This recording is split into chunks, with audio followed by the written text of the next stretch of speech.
Assalamualaikum warahmatullahi wabarakatuh. Allahumma sholli ala Sayyidina Muhammad wa ala ali Sayyidina Muhammad. Pemirsa yang dirahmati Allah, marilah kita simak ceramah dari Ustadz Adi Hidayat dengan tema keutamaan Nabi Muhammad. Sebelumnya marilah kita perbanyak sholawat minimal 1000 kali sehari, agar hidup kita penuh barokah dan mendapatkan syafaat kelak. Jangan lupa dukung kami dengan memberikan super thanks seikhlasnya. Marilah kita doakan agar Ustadz Adi Hidayat sekeluarga diberikan kesehatan dan kebahagiaan dunia dan akhirat. Amin ya robbal alamin. Assalamualaikum warahmatullahi wabarakatuh. Innal hamdalillah wassalatu wassalamu ala rasulillah nabiyyina wa sayyidina Muhammad ibn Abdullah wa ala alihi wa sahbihi wa dhurriyyatihi wa ummatihi wa man walah wa ba'd. Fa ibadallah usi nafsi wa iyyakum bi taqwallah faqad faza al-muttaqun fala tamutunna illa wa antum muslimun. Faqala ta'ala ya ayyuhalladzina amanu taqullaha haqqa tuqatih wa la tamutunna illa wa antum muslimun. Jemaah sekalian, alhamdulillah, semoga pagi ini kita semua diberkahi oleh Allah Subhanahu wa taala. Para ulama mendefinisikan berkah itu tidak dengan amin, tapi para ulama mendefinisikan berkah dengan ziyadatul khair wastimraruhu, bertambahnya satu kebaikan dan konsisten dijaga sampai meninggal. Jadi harapan kita belajar itu diberkahi supaya setelah belajar kita menjadi lebih baik. Ya, dan itu sifat yang melekat pada semua jenis ibadah. Ukuran pertamanya itu adalah perubahan menjadi lebih baik. Akhlak, tazkiyatun nafs. Nabi Ibrahim dan Nabi Ismail alaihi wassalam ketika mendapat tugas meninggikan pondasi Ka'bah sehingga berwujud kembali Bait Musyarraf, Ka'bah Musyarrafah, itu memohon kepada Allah Subhanahu wa taala keduanya di sisi Ka'bah agar kelak nanti terlahir Nabi istimewa, Nabi agung yang sudah Allah informasikan sebelumnya dalam komitmen kenabian. Tadi saya di Al-Azhar di Bekasi menyampaikan, karena imamnya saat subuh membacakan Ali Imran ayat 80 sampai 83 dibagi pada 2 rakaat. Nah, di ayat 81 itu ada sebuah komitmen kuat bagi seluruh nabi yang bertugas di bumi, bahwa kenabian mereka itu dibenarkan oleh Allah, ditetapkan jika salah satunya menguatkan komitmen utama. Di antara komitmen utama itu adalah untuk menguatkan risalah Nabi penutup, Nabi agung yang menyempurnakan semua ajaran para nabi itu, sekaligus menyempurnakan seluruh sifat-sifat kemuliaannya. Jadi kalau Anda ingin melihat nabi yang mewakili seluruh kemuliaan, sifat akhlak mulia nabi-nabi sebelumnya, itulah Nabi Muhammad SAW.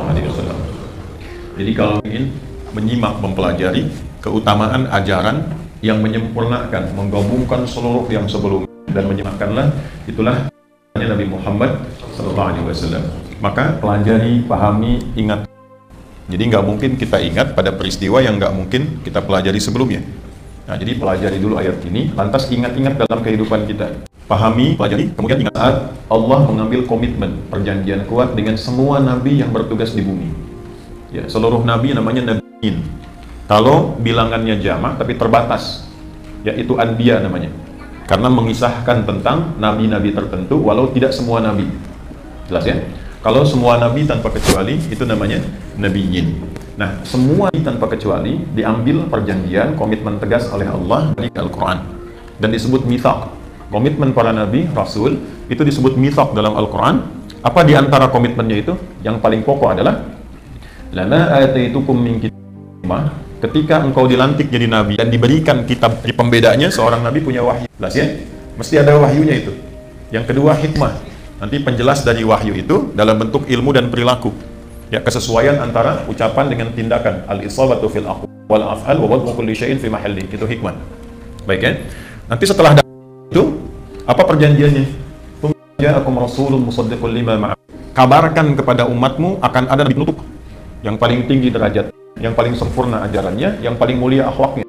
Karena itu di Quran surah 30 di ayat ke-21 disebut uswah hasanah. Laqad kana lakum fi Rasulillahi uswatun hasanah. Di surat langsung dilekatkan sifat mulia akhlaknya. Wa innaka la'ala khuluqin azim, ya. Nah, maka dari itu, kalau nanti disampaikan pada umat, semua nabi berkewajiban menyampaikan pada umatnya akan datang nabi penutup, ya, lebih hebat dan sebagainya. Itulah yang menjadikan masa lalu sebelum kedatangan Nabi Muhammad itu menunggu-nunggu Nabi Muhammad, menunggu-nunggu itu. Ya, diviralkan di Al-Quran sifat mereka di surah Al-Baqarah, sejak Al-Baqarah dari ayat misalnya 89. Jadi kitab mereka itu sudah disampaikan, nanti akan ada nabi penutup, cirinya begini, spesifik. Cirinya disebutkan, ciri fisiknya, keturunan dari ciri ayahnya bagaimana, ciri ibunya, tempat lahirnya, daerahnya seperti apa, spesifik sekali. Sehingga mereka disifati, diantaranya di Al-Baqarah ayat 146 itu sebagai orang yang kenal nabi seperti kenal anaknya sendiri. Ya, alladzina atainahumul kitaba ya'rifunahu kama ya'rifuna abna'ahum. Orang-orang yang pernah dapat kitab diterangkan dari nabinya itu pasti kenal Nabi Muhammad seperti kenal anaknya sendiri. Ibu kan nggak mungkin pulang ke rumah bawa anak orang, ya kan? Ibu kenal anak ibu kan, bapak kenal anak bapak. Itu mereka kenal Nabi seperti kenal anaknya sendiri. Itu yang menjadikan mereka berangkat ke utara di bagian Madinah, daerah paling subur, sebetulnya untuk menunggu Nabi Muhammad jauh sebelum kedatangannya. Jadi ya, ini saking utamanya beliau. Jadi kalau ada nabi-nabi lain bagus, utama, Nabi Muhammad lebih utama.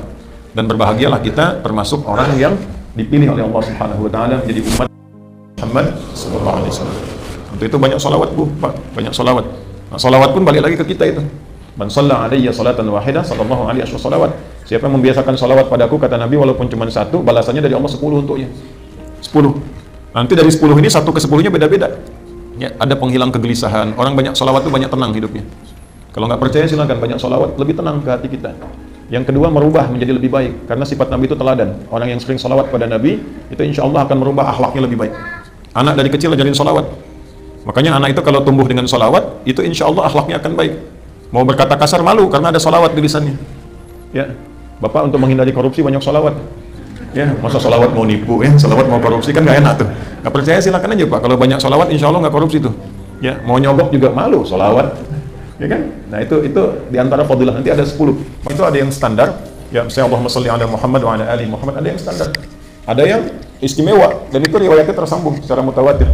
Yang istimewa itu nanti ada yang terkait dengan pengabulan doa, ya, ada yang terkait dengan penghilang kegelisahan, sampai ke perkara misalnya utang piutang dan sebagainya, itu ada sanadnya. Nanti lain waktu kalau ada waktu ngaji khusus tentang salawat itu bisa diturunkan, termasuk rentetan sanadnya. Ya. Nah kembali, jadi semua berebut ingin mendapatkan bagian istimewa dengan Nabi utama ini. Sampai Nabi Isa alaihissalam yang rentang waktunya kurang lebih 600 tahun lah sebelum kedatangan Nabi Muhammad SAW, kurang lebih. Kan sifat itu lebih mulia daripada zat. Kalau zat itu sosoknya. Nah, jadi yang disebutkan itu yang dengan sifatnya melekat kepadanya. Nah sifat ini menunjuk keistimewaan. Orang diberi sifat kan cuma 2, sifat baik, sifat buruk. Jujur itu sifat, tawadu itu sifat. Maka kalau kita katakan dia orang jujur, dia orang tawadu, baik tidak? Nah, dalam ilmu bahasa, keutamaan sifat itu melekat pada dirinya, maka kan sifatnya lebih utama. Ya, lebih utama. Nanti itu ada ilmu balaghah, ditashbih namanya. Ya, anti kal badri fil jamalah. Ya, suami mengatakan pada istri malam-malam, mah keluar yuk sebentar. Kenapa? Lihat langit. Lihat deh, Masya Allah, aura mamah lebih indah dibandingkan cahaya bulan. Nah, itu di ilmu balaghah. Tapi kalau tashbihnya itu mau lebih tinggi, hilangkan adab tashbihnya, kan langsung musyababahnya. Ya, musyabahnya dihilangkan, musyabahnya dimunculkan. Jadi yang mamahnya dihilangkan, sepertinya dihilangkan, bulannya langsung tampakkan. Ya, Masya Allah, lihat ketemu istri, suami salaman, Masya Allah, ada rembulan di rumah gitu kan. Nah itu sifat lebih tinggi. Semua nama yang melekat kepada Rasulullah itu nama sifat. Muhammad, Ahmad, Mahi, Kafi, itu sifat semua. Ini menunjukkan betapa sempurnanya kemuliaan akhlak Rasulullah SAW. Itu poinnya. Ya, sampai Nabi Isa mengatakan pada umatnya, diabadikan di Quran surah 61 As-Saff di ayat yang ke-6, wa mubasysyiran bi rasulin ya'ti min ba'di ismuhu Ahmad. Salah satu nama sifatnya, dan cuma sekali disebutkan di Al-Quran. Beliau memberikan kabar gembira kepada umatnya. Ini kan kabar gembira itu biasanya lahir dulu baru ngasih kabar. Ya, nama siapa tuh? Ahmad, pas tuh, ya. Ya, sifat mubalaghah dari turunan kata hamid yang banyak memuji keluar, banyak ibadah. Kalau Muhammad banyak dipuji ke dalam. Ya, saking tingginya ibadahnya maka disebut dengan Ahmad. Kenapa Nabi Isa mempopulerkan nama Ahmad? Karena memang ada sifat kasih yang dimiliki Nabi Isa diserupai bahkan lebih pada Nabi Muhammad SAW. Nabi Isa kan ajarannya ajaran kasih. Ajaran kasih. Nabi Muhammad sifat kasihnya dalam sekali. Dalam sekali. Ya, sehingga ada berita viral nanti Nabi akhir zaman itu punya sifat kasih yang sangat dalam. Umatnya menduga, apakah ini Nabi yang terakhir, Nabi Isa? Kan banyak ditunggu juga. Ternyata beliau menyampaikan, bukan saya, nanti ada yang lebih hebat dibanding saya. Ajaran kasihnya begitu dalam, saking tingginya nanti beliau itu ibadahnya pun kepada Allah luar biasa. Maka yang disebutkan sifat Ahmadnya dibanding Muhammadnya. Kenapa? Untuk menunjukkan ibadahnya nggak bisa ditandingi. Itu poinnya. Walaupun sifat kasihnya itu dalam, jangankan pada manusia, pada hewan, pada tumbuhan, Nabi kan luar biasa. Di mana ada ajaran mengatakan dalam konteks perang militer pun tidak boleh merusak tanaman. Di mana ada ajaran begitu? Jangan injak tanaman, jangan tebang pohon-pohon sembarangan. Dalam suasana militer nggak boleh merusak tumbuhan. Makanya dosa besar tuh kalau ada orang misalnya membabat pohon-pohon dalam suasana damai, sehingga muncul banjir bandang dan sebagainya. Itu dosanya besar sekali. Karena dalam suasana militer pun itu dijaga keaslian tumbuhan itu. Itu kasihnya luar biasa. Nah, diduga oleh umatnya Nabi Isa waktu itu, ini Nabi terakhir. Maka Nabi Isa mengatakan, bukan saya, ada Nabi yang akan lebih hebat di kemudian hari, sifat ibadahnya tak tertandingi oleh Nabi lain. Nah, itu dibuktikan dalam perjalanan sejarah, kemudian ditampilkan di Al-Bukhari, nomor hadis di 2010, ya, dari Sayyidah Aisyah radhiyallahu ta'ala anha, ketika dikonfirmasi Nabi Muhammad SAW, bagaimana salat malamnya itu, sampai rakaat pertamanya terlihat kakinya sudah bengkak-bengkak. Dan ketika ditanya kepada beliau, lima hakadha wa kama qalat, beliau jawab dengan ringannya, afala akunu 'abdan syakura. Apa enggak boleh aku menjadi hamba yang bersyukur? Ya, Bapak kalau udah dijamin misalnya di ahli surga, masih mau ngaji nggak pagi ini? Masih mau tahajud nggak? Nabi malah kebalik, ya. Ya fasalli li rabbika wan inna a'tainaka kautsar. Ya, begitu mendapatkan kautsar, malah meningkat salatnya. Meningkat sedekahnya. Ya, karena malu sama Allah. Masa ahli surga nggak sholat? Ya kan? Malu sama Allah. Masa yang dijamin surga tidak bisa memberikan teladan? Afala akunu 'abdan syakura. Apa nggak boleh aku menjadi hamba yang bersyukur? Seorang nabi, status tinggi, akhlaknya mulia, dekat dengan Allah, orang yang belum meninggal, surganya sudah lengkap, turun satu surah untuk beliau, ya, masih sholat malamnya, dan setelah rakaat yang pertamanya bisa bengkak kakinya. Ya, ada orang yang surga belum jelas, bukan kita ya. Surga belum jelas, bukan nabi, bukan rasul, belum terjamin, nggak disebut namanya di Quran, kan? Malam juga bengkak matanya gitu. Nah, ini repot. Nah, maka dari itu semua berebut. Bagaimana caranya menginginkan Nabi Muhammad SAW itu, ya, kalau tidak hadir di eranya untuk membantu dakwah beliau, ya, atau menyampaikan minimal pada umat. Ini kewajiban semua nabi sebelum Nabi Muhammad harus disampaikan. Makanya Nabi Isa itu menyampaikan dengan gembira, wa mubasysyira, ngumumin dengan gembira pada belum lahir. Ini Pak Ahmad misalnya, ya, nyampaikan ke masyarakat, alhamdulillah Bapak Ibu sekalian, alhamdulillah lahir anak-anak kami, ya, Husain lahir, ya kan? Kapan lahirnya Pak? Entar 6 tahun lagi, ya kan? Nah, Bapak Ibu ketawa kan? Karena nggak normal. Nggak normal. Nabi Muhammad lahir 600 tahun belum lahir, nabinya sudah gembira ngumumin, dan umatnya nerima. Jadi kalau ada umatnya yang tidak nerima, bukan umat nabinya tuh, ya kan? Ya, Nabi Isa nyampaikan, Yesus sampaikan ke murid-muridnya, ke umatnya, nyampe akan ada nabi penutup setelah saya, sifatnya begini, cirinya begini, ditunggu oleh umatnya pada masa itu tuh. Itu gembira menyampaikannya. Karena itu balik ke Nabi Ibrahim, Nabi Ismail. Nah, keduanya berdoa di samping Ka'bah, memohon pada Allah Subhanahu wa Ta'ala 4 kemuliaan bagi nabi terakhir yang akan lahir, dan dimohonkan lahirnya dekat Ka'bah. Karena disebutkan istimewa, nabinya mulia, maka tempat lahirnya pun minta sama Allah supaya lahirnya dekat tempat yang paling mulia di lokasi itu. Dan dikabulkan oleh Allah.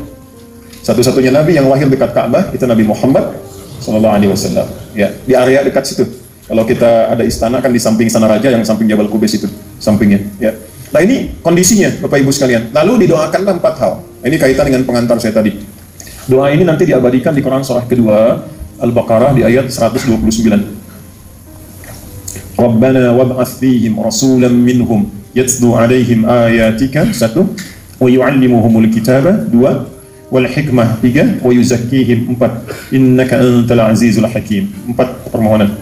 Ya Allah, mohon nanti utus seorang rasul yang mulia itu, yang agung itu, diutus lahirnya di daerah sini, dekat Ka'bah sini, dari kalangan orang-orang yang berkehidupan di sini, dekat Ka'bah yang mulia. Jadi waktunya mulia, hari Senin, ya kan? Kalau belajar lebih dalam lagi nanti lebih agak dalam, ada kitabnya khusus. Al-Ahad lillah, yaumul Ahad itu hari kembali kepada Al-Ahad, lillah, pada Allah. Ya, Al-Isnin itu lahirnya untuk para nabi, Thulatsa para ulama, warasatul anbiya. Ya, tapi kitabnya agak dalam ini. Ya, makanya yang terpilih lahir di hari Senin Nabi Muhammad SAW. Dan di situ ada sunnah puasa. Ketika ditanya, ya Rasulullah, kenapa Anda puasa? Hadza yaum maulidtu, ini hari lahir saya. Ya, jadi ketika kemudian beliau terlahir, lahirnya tepat seperti doanya Nabi Ibrahim dan Nabi Ismail alaihi wassalam di lokasi itu. Ya, di dekat area sekitaran Ka'bah. Membawa 4 risalah dimintakannya. 1, mendapat ayat. Itulah sebabnya kenapa seluruh isi Al-Quran disebut ayat. Coba lihat. Al-Fatihah berapa ayat? 7. Al-Baqarah 286. Isinya ayat semua kan? Nah, ayat itu artinya tanda yang membenarkan sebagai utusan dari Allah, sekaligus menjadikan orang yang mengikutinya dekat dengan Allah. Jadi tanda itu banyak dalam bahasa Arab. Alamat itu bahasa Arab. Tanda yang mendekatkan pada tujuan. Di mana alamatnya Masjid An-Nur. Nah, dengan tahu alamat itu semakin mudah ke tujuan. Ada tanda untuk membedakan objek. Ya, namanya ismun. Dari kata wasmun asalnya. Ya, ismun itu kenapa disebut nama? Karena dengan nama ada pembeda antara satu dengan yang lainnya. Ya, apa yang membedakan rumah dengan masjid? Namanya. Selain objeknya. Kalau nggak kelihatan objeknya, nggak ada nama kan nggak ketahuan. Masjid An-Nur, ya kan? Kan itu rumah misalnya kan fulan, disebut rumah, disebut masjid untuk membedakan objek, termasuk nama kita. Ya, makanya masmuk, siapa namamu, untuk membedakan fulan dengan yang lainnya, fulanah dengan yang lainnya. Dari situ muncul kata sumu, sesuatu yang tinggi. Kalau ngasih nama, berilah nama yang meninggikan derajatnya. Jangan sampai diberi nama yang dengan nama itu terolok-olok keadaan dirinya. Makanya beri nama, hati-hati, nama itu bagian dari doa. Ya. Nah, kemudian ada yang ketiga yang tadi saya sampaikan, ayat ini paling tinggi. Ayat itu tanda khusus yang mendekatkan hamba dengan Rabbnya, dengan Allah Subhanahu wa Ta'ala. Itulah sebabnya kenapa isi Al-Quran disebut dengan ayat, karena setiap kali kita baca Al-Quran, kita merasa lebih dekat dengan Allah. Itu yang dimaksud Quran surah Al-Anfal ayat yang kedua. Innamal mu'minuna alladzina idza dzukirallahu wajilat qulubuhum wa idza tuliyat 'alaihim ayatuhu ya ayatuhu zadatuhum imanan wa 'ala rabbihim yatawakkalun.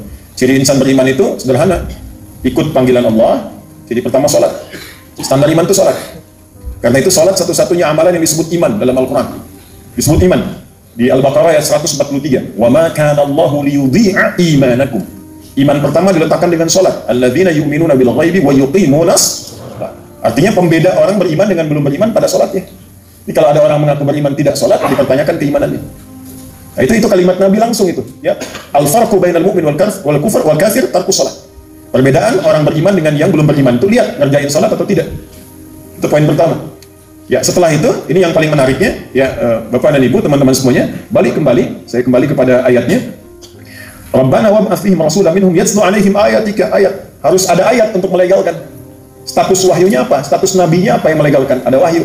Wahyunya bentuknya apa? Ayat. Maka kepada Nabi Muhammad SAW untuk menunjukkan legalitasnya sebagai Nabi dan Rasul diturunkan ayat. Ayatnya dibacakan, diperdengarkan, berulang tanpa bosan. Dalam bahasa Arab yang diperdengarkan berulang terus tanpa bosan disebut singkatnya Al-Quran.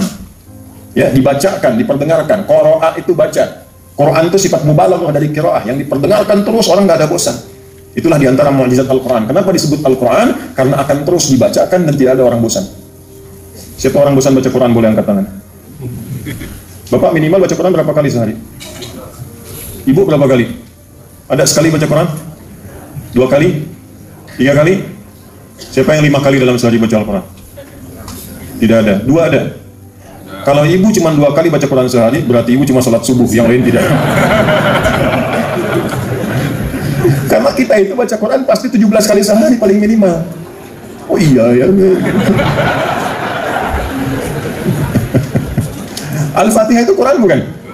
Quran. Intinya Al-Quran, Al-Fatihah itu Ummul Kitab, Sabul Matani. Diulang-ulang 17 kali sehari, Anda bayangin. Ya, 24, 4, 3, 4 kan itu rumusnya kan? 2 subuh, 4 duhur, 4 asar, 3 maghrib, 4 isya. Kecuali kayak tadi, 2 kali aja gitu kan, berarti subuh aja tuh. Ya. 17 kali. Ada nggak orang baca-bacaan sehari 17 kali? Dan nggak pernah bosan. Silahkan baca buku apapun, yang paling viral sekalipun, silahkan Anda baca. 17 kali sehari. Baru 3 kali udah bosan. Saya belum pernah ada orang pertanyaan nih, baru datang ada pertanyaan nih. Masalah orang nih. Masalah orang. Nah, itulah nasibnya Ustaz begitu. Jadi, Masya Allah, 17 kali silahkan suruh baca, belum tentu itu. Dan belum ada orang yang datang dengan mengatakan saya pusing Ustaz. Kenapa? Fatihah. 17 kali saya baca pusing saya. Antum dari mulai balik sampai sekarang berapa ratus ribu kali baca, nggak ada. Itulah Al-Quran. Jadi seorang nabi itu mesti ada wahyunya. Nggak bisa cuma dengan mengklaim saya barusan video call dengan malaikat, nggak bisa. Nggak bisa. Jadi harus memang ada penjelas. Makanya di dalam kitab hadis yang pertama dibuat oleh Imam Al-Bukhari, topiknya kitab Bad'ul Wahyi, untuk menunjukkan bagaimana nabi yang benar, utusan yang benar, atau pengajar yang benar yang tersambung sanadnya ke nabi, seperti ini jalannya. Itu gambarannya. Yang kedua, perhatikan kalimatnya. Wa yu'allimuhumul kitab, harus mengajarkan ini lewat keterangan penjelasan beliau. Maka ada Al-Quran, ada penjelasan. Penjelasannya disebut dengan hadis untuk membedakan dengan sifat Quran qadim. Al-Quran qadim, Al-Quran laisa bimakhluqin. Al-Quran bukan makhluk. Jelas? Al-Quran kalamullah, firman Allah. Nah, kalimat Nabi yang menjelaskan hadis. Ya, kalau hadis bermakna jadid, sesuatu yang disampaikan, penjelasan dari Nabi sallallahu alaihi wasallam, ya kan? Ma usnida ila Nabi sallallahu alaihi wasallam min qaulin aw fi'lin aw taqririn aw sifatin khalqiyatin aw ghairi khalqiyatin. Itu definisi ilmu hadisnya. Itu pun nanti harus diriset lagi, benar nggak kata-kata Nabi? Tahu dari mana? Maka ada ilmu khusus namanya sanad. Disebut dari Nabi, ditinjau dulu, dicek dulu, diteliti dulu. Maka 5 syaratnya ya untuk diterima. Mattasala isnaduhu binaqdil abdil dhabiti 'anil abdil dhabiti min ghairi syudzudin wala 'illatin qadihah. Harus nyambung sanadnya. Benar nggak ada orangnya? Ada nggak?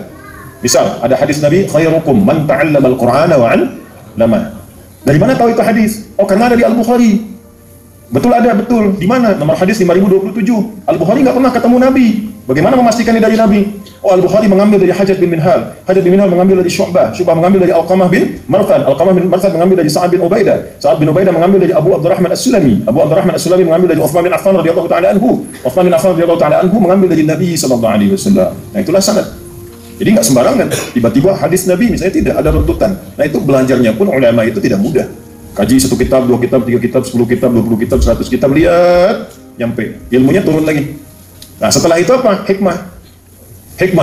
Menyampaikan sifat hikmah. Hikmah itu ada beberapa makna. Satu, konsistensi penjelasan dengan sikap. Ya, jadi antara yang dikatakan dengan yang diperbuat harus sama. Jangan sampai ngajarkan tahajud, nabinya nggak tahajud. Itu nggak mungkin. Ya, ulama warasatul anbiya juga begitu. Ngajarkan muridnya tahajud, dianya tahajud. Ngajarkan muridnya dekat dengan Quran, dianya baca Al-Quran. Nah, itu hikmah. Nah, yang kedua, hikmah itu puncak ilmu. Puncak ilmu itu sifat bijak yang mengerti objek dakwah. Ke orang tua bagaimana, ke kalangan awam bagaimana, dengan para ulama bagaimana, sikapnya tidak sama. Nah, dari 3 ini yang keempat, inilah intinya. Jadi saya terangkan kurang lebih hampir 15 menit, ingin mengembalikan ke pembukaan kita tadi yang berkah yang kata Ibu Amin tadi itu. Ya, wa yuzakkihim, dan 3 ini menunjuk pada satu tujuan, membersihkan hati supaya jadi pribadi yang baik. Karena intinya di sini Bu, Pak, kalau ini baik, semua bagian tubuh kita baik. Idza salahat salahal jasadu kullu wa idza fasadat fasadal jasadu kullu. Ala wa hiyal qalbu. Jadi di sini di dalam jiwa kita. Nah, itulah sebabnya disebut dengan tazkiyatun nafas, bagaimana membersihkan sifat-sifat buruk dalam sini. Sebab bagi tubuh kita itu, bagian luar ini, itu bagaimana hatinya. Ya, marah itu kan mata melotot, mulut mulai mengacau, tangan bersikap kasar karena suasana hati. Ya kan? Karena ada sifat iri, keluar ekspresi yang tidak bagus. Karena dengki, keluar kata-kata kotor. Kan di sini. Innan nafsa la'ammaratun bisu illa ma rahima rabbi. Quran surah 12 ayat 53. Keadaan jiwa itu kalau nggak terkendali, yang keluar sifat buruk. Nah, tugas Nabi mengajarkan lewat Quran, lewat hadis, dengan hikmah memperbaiki hati. Kalau sudah hatinya bagus, akhlak keluar. Akhlak itulah identitas kita sebagai makhluk.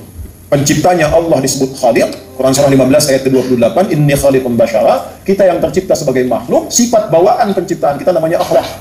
Supaya akhlak keluar, harus digali lewat apa? Lewat ibadah. Dalilnya apa? Al-Quran. Caranya apa? Hadis. Prakteknya apa? Sunnah. Jalannya bagaimana? Hikmah. Lahirnya apa? Akhlak. Nah, saking pentingnya ini, didahulukan jawabannya. Jadi, begitu Nabi Ibrahim, Nabi Ismail itu berdoa, dijawab kemudian, di era Nabi Muhammad dilahirkan. Ini dahsyatnya Nabi Muhammad. Tadi minta berapa Nabi Ibrahim, Nabi Ismail? 4. Jawabannya 5, Bu. Inilah keistimewaan Nabi Muhammad. Diminta 4 oleh 2 Nabi mulia, Allah jawab 5. Ada lagi yang begini, Nabi lain minta, dikasih. Nabi Muhammad gak minta, diberi. Kenal Nabi Musa, Bu? Saya bilang kenal. Nabi Musa itu minta sama Allah sebelum ke Firaun, berdoa supaya dilancarkan lisannya, dilapangkan hatinya. Maka beliau berdoa di surat Thaha, Rabbi shrahli wa yassirli amri wahlul 'uqdatam yafqahu. Perhatikan, Rabbi shrahli sadri. Beliau minta, dikabulkan. Nabi Muhammad gak minta, turun ayat, alam nashrah laka sadrak. Sempurna kalimatnya. Rabbi shrahli, alam nashrah sadri laka sadrak. Minta, wa yassirli, Nabi Muhammad, walu yassiruka lil yusra. Nabi Muhammad SAW. Nabi Ibrahim, Nabi Ismail alaihi wassalam berdoa minta 4. Allah menyempurnakan, jawab 5. Al-Baqarah 129, jawabannya Al-Baqarah 151. Perhatikan jawabannya. Permintaannya, Rabbana wab'ats fihim rasulan minhum. Dijawab, kama arsalna fikum rasulan minkum. Rabbana wab'ats fihim rasulan minhum, kama arsalna fikum rasulan minkum. Yatlu alaihim ayatika, yatlu alaihim ayatina. Ya kan? Wa yu'allimuhumul kitab. Gitu ya? didahulukan tazkiyah, dikedepankan saking pentingnya tazkiyah. Wa yuzakkihim. Coba lihat jawabannya. 5. Kama arsalna fiikum rasulan minkum yatlu 'alaikum ayatina wa yuzakkikum. Yang urutan 4 dari doa-doa Nabi tadi didahulukan. Kedua setelah Al-Qur'an. Wa yu'allimukumul kitaba 3, wal hikmah 4, 5. Wa yu'allimukum ma lam takunu ta'lamun. Jadi bukan hanya 4, yang kelimanya mengajarkan apa yang kita belum tahu. Itu diantara mukjizatnya. Mana ada zaman pada saat itu tinggal di tempat yang sangat jauh, di tengah-tengah tidak ada peradaban, kok bisa menginformasikan tentang perkembangan janin. Ya, di dalam perut seorang ibu, di dalam rahim. Ya, di surah ke-22 ayat 5 itu kan dijelaskan. Ya, kemudian dirinci di surat Al-Mu'minun bagaimana keadaan ya, janin itu berkembang dan sebagainya. Itu bagaimana bisa menjelaskan itu? Ya, nanti Romawi akan dikalahkan. Alif Lam Mim ghulibatir Rum. Romawi akan kalah, perangnya belum kejadian. Kan sesuatu yang tidak mungkin, belum terjadi sudah diisyaratkan. Wa yu'allimukum ma lam takunu ta'lamun. 5. Tapi poin saya adalah dari 4 yang dimohonkan itu, tazkiyah dimohonkan nomor 4 oleh Nabi Ibrahim dan Nabi Ismail, oleh Allah dimajukan nomor 2 setelah Al-Qur'an. Yatlu 'alaikum ayatina wa yuzakkikum. Ingin memberikan kesan bahwa sebaik-baiknya orang ngaji, seistimewa-istimewa orang ngaji itu bukan yang hafalannya paling banyak, bukan yang bacaannya paling merdu, tapi bagaimana yang dibaca itu merubah dirinya menjadi lebih baik. Itu maksudnya. Nah, ini nanti ditafsir di Quran surah 35 Fatir di ayat ke-32. Thumma awrafna al-kitaba alladhina istafayna min ibadina faminhum zalimun li nafsi wa minhum muqtasid wa minhum sadiqun bil khairati bi idznillah dzalika huwal fadlul kabir. Anugerah terbesar ahli Quran itu bukan saat hafal 30 juz dengan hafalan yang mutqin, bacaannya bagus, atau yang ngaji yang ustadznya istimewa, jemaahnya bagus, banyak dan sebagainya, bukan itu. Yang istimewa itu adalah yang setiap ayat dikaji bisa merubah orangnya menjadi lebih baik.